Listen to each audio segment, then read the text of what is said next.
சொடிக்கா எல்லாருக்கும் வணக்கம்ப்பா. வழக்கம் போல் இன்றைக்கி 12 கிலோமீட்டர் நான் ரன்னிங் போகிறதுக்கு அதே சேம் பார்க் தான் போகிறேன். அந்த பார்க்லேயே ஒரு சின்ன சர்ப்ரைஸ் இருக்குது. அந்த சர்ப்ரைஸ் நான் அப்புறம் காமிச்சினேன். காலங்காத்தால் எல்லோரும் இவ்வளோ வேகமாக விரும்புன்னு எங்கே போகிறாங்க பார்த்தீங்களா? எல்லாம் வேலைக்கு தான் போயிட்டுருக்காங்க. நம்ம வேலைக்கு போகிற டைமில் இப்போ நம்ம போயிட்டுருக்கோம். இவங்க நாட்டில் டிராஃபிக்லாம் பாருங்களேன், எவ்வளோ நீட்டாக நிற்கிது பாருங்கள். வண்டி எல்லாம் சிக்னல் வெயிட் பண்ணிக்காங்க. நம்ம ஸ்கேலில் கோல் விழிச்ச மாதிரி பாருங்கள். ஒரு வண்டி குந்தாங்கூடே இல்லை, நீட்டாக ரூல்ஸை ஃபாலோ பண்ணுறாங்க.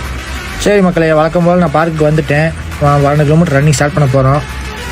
நான் ரன்னிங் போகிற வழியில் ஓவர் க்ரௌடாக இருந்துச்சு. அது என்ன க்ரௌடுன்னு பார்த்தா, நான் உங்களுக்கு ஏற்கனவே சொன்ன அந்த சர்ப்ரைஸ் தான். இந்த நிறையா பேருக்கு தெரியுமான்னு தெரியல. ட்ரெண்டிங்கில் இருக்கவங்களுக்கு எல்லாம் தெரியும். நெட்ஃப்ளிக்ஸில் நமக்கு ஒன் பீஸ் சீரிஸ் போயிட்டுருக்கு. அதில் இருக்க கேரக்டர் ஸ்பெசிஃபை பண்ணி இங்கே ப்ரொமோஷனல் ஆக்டிவிட்டிஸ் தான் பண்ணியிருக்காங்க.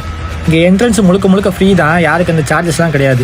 இங்கே இருக்க பெடல் போட்டில் எல்லாமே பார்த்தீங்கன்னா அந்த ஒன் பீஸில் வர போட் மாதிரியே அவங்க டெக்கரேட் பண்ணி வச்சுருக்காங்க. நிறையா பேர் இதில் 2 பேர் உட்காந்து ட்ராவல் பண்ணிக்கலாம். அங்கே பார்த்தீங்கன்னா சீனரிஸ்லாம் நல்லாயிருக்கும். உள்நாட்டுக்காரங்க வெளிநாட்டுக்காரங்க எல்லாருமே வந்து இங்கே ஃபோட்டோ எடுக்கிறது, இந்த போட் ரைட் போகிறதுன்னு சொல்லி ரொம்ப ஆர்வம் காமிக்கிறாங்க. பாருங்கள் எப்படியெல்லாம் இவங்க ப்ரொமோஷனல் ஆக்டிவிட்டிஸ் பண்ணுறாங்க பார்த்தீங்களா? காலையில் எல்லோரும் ஆஃபீஸ் போகிற டைம்க்கே இவ்வளோ கூட்டம் இருக்கு பாருங்க. இன்னும் சாயங்காலம் பார்த்தீங்கன்னா இங்கே நம்ம நிற்க கூட இடம் இருக்காது, அவ்வளோ கூட்டம் இருக்கும். இப்படியெல்லாம் கூட ப்ரொமோஷன் பண்ணலான்னு சொல்லி நான் ஃபஸ்ட் டைம் இப்போ தான் பார்க்குறேன். இதுக்கு அடுத்து அப்படியே கொஞ்சம் நம்ம உள்ளே போனோம்னா அந்த டோனி சாப்பிட்ற அந்த கேரக்டரோட செலவு வச்சுக்காங்க பாருங்க. இதுக்கப்புறம் மெயின் கேரக்டரான நம்ம மங்கி லூஃபி அவங்களோட பார்த்தீங்கன்னா நம்ம செல்ஃபி எடுத்துக்கலாம். பாருங்கள் எல்லாருமே செல்ஃபி எடுத்துருக்காங்க பாருங்கள். இதுவுமே அவங்க வந்து பார்த்தீங்கன்னா ஆப்பிள் ஃபோனாக கையில் கொடுத்து வச்சுருக்காங்க. இங்கே ஃபோட்டோ எடுத்துகிட்டு நம்ம அதை ஏர் ட்ராப் பண்ணி நம்ம வாங்கிக்கலாம். செம்மையாக இருக்குல்ல? இதுவுமே ஃப்ரீ தான், எந்த சார்ஜஸும் கிடையாது.